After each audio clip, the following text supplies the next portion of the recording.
Hi, today we're going to make a flower, a porcelain flower. There are 4 different designs that I can show you. There is the tulip. It has 5 pieces that are all diamonds. It has 1 long leaf and it's attached to an oval. This is a lotus. There are a bunch of little tiny, teeny little pieces that are pinched together at the bottom, and it's attached to a heart-shaped leaf, which is the lily pad that floats on the water in a pond. But do you notice that even though it's a heart shape down here, it's very rounded? Not pointy, but rounded. And it's attached to an oval. That's the lotus. This is the rose. The rose is my favorite. The rose is made from 12 half circles, a little tiny rose-shaped leaf, and it's attached to an oval. This is a lily, the most easiest flower to make. There are only 4 parts. There is a heart-shaped, long heart-shaped leaf. There is a heart-shaped petal, 1 heart shape, and a little hot dog, the center of the flower. It's attached to an oval. That's the lily. The first one that I'm going to show you is my favorite, the rose. This one right here. So what we do is we take our porcelain clay, about this much. People think, oh my goodness, that's not very much clay, I need more than that. No, not really.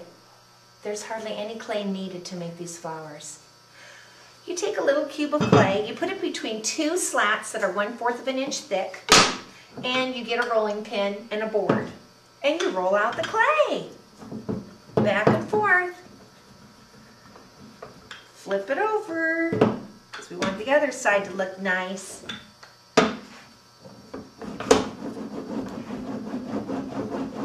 Good, I can hear the slats. I know it's 1/4 of an inch thick. First piece that I'm going to cut out is my oval. And the size of my oval is pretty much around 3 inches in length, 2 inches in width. And I set that aside. The next step is to make a little leaf that looks like a rose leaf. And it's a shape that looks like an almond shape, kind of like our eye. Very good. So these are the pieces so far. And now I'm going to make 12 half circles. Doesn't matter what size they are, they can all be different sizes. 11 and 12.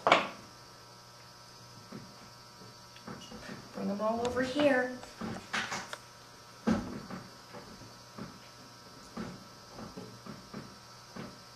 Twelve pieces.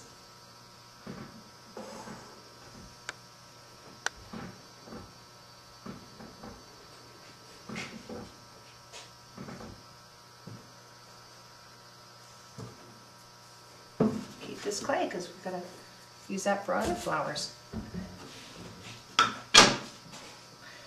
Okay, 1, 2, 3, 4, 5, 6, 7, 8, 9, 10, 11, and 12. Excellent.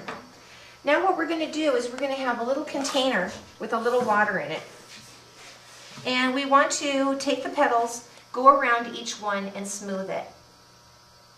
So the edges look really pretty. I like to actually squeeze my petals just a little bit, okay? Because if you look at a rose petal, they're not fat and thick. They're very, they're thin. Okay, so we've smoothed all of our petals and we squished them down just a little bit. This is the last one.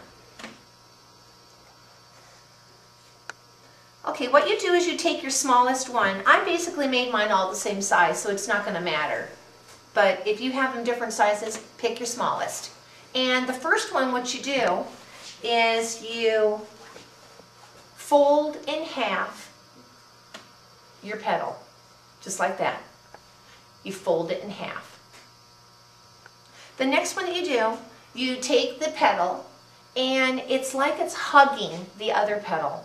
You just put it around here this way, and it hugs it, just like that. Do you see this? The next one that you pick up, you just put it to the side. You know, piggyback riding, where you give someone a piggyback ride and they jump on your back? Well, we're not going to put any petals on piggyback riding on another petal. We're not doing that. We're offsetting it. So you just keep putting it in an area where it's not riding on another petal's piggyback. And you just randomly just put them around where they're not, and do you notice that I'm not scoring and slurring? I'm not slipping and I'm not scratching it with a needle or a tool. I'm just putting it on there. It sticks. That's because I've wetted them and they're sticking. Now what I can do is I can pull the petals downward like it's blooming, it's blossoming, and the flower's opening. Here's another one. Push it, kind of smooth it into the last one. And you just put one in wherever you feel that you want to put a petal. Over here, it's open. Over on that side, so I just put one right over there. I'm never putting it back to back like a piggyback ride on a petal. I'm offsetting it around randomly. And you just keep putting these. So remember, your first petal that you put on there was folded in half. Arches up, flat petal downward. Oh, how pretty. It looks just like a real flower. Excellent. Now when I flip this over, do you see that? I'm just smoothing it all in now. Smooth, smooth, good. And what I do is I take my flower, I score the very bottom of my flower, back the other way, diagonal, diagonal, back the other way, and I take a little bit of slip, put it on there. That's our glue in ceramics, just clay and water. And we score.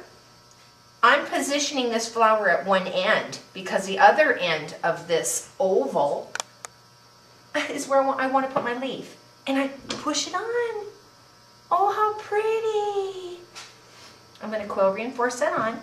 I'm going to also take my leaf, and I'm just going to make a line going like this. Do you notice how I lay down my tool? I don't stab it like this. I lay it down and glide it. Here, 1, 2, 3. 1, 2, 3. That looks just like a leaf of a rose. Turn it over, score, back the other way. Over here, score. And I like it to look like it's coming from the rose. So pointer towards the rose. Put some slip on there. Excellent. You'll really sauce it up, okay, because that's what makes it stick. And it looks like it's coming from the rose.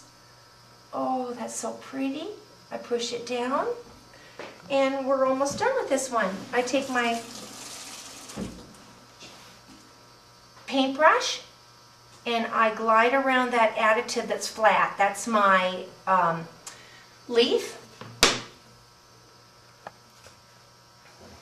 And we do not have to put a coil around here. Instead, what I want you to do for these roses and our flowers is I want you to put a little bit of slurry on your brush, okay?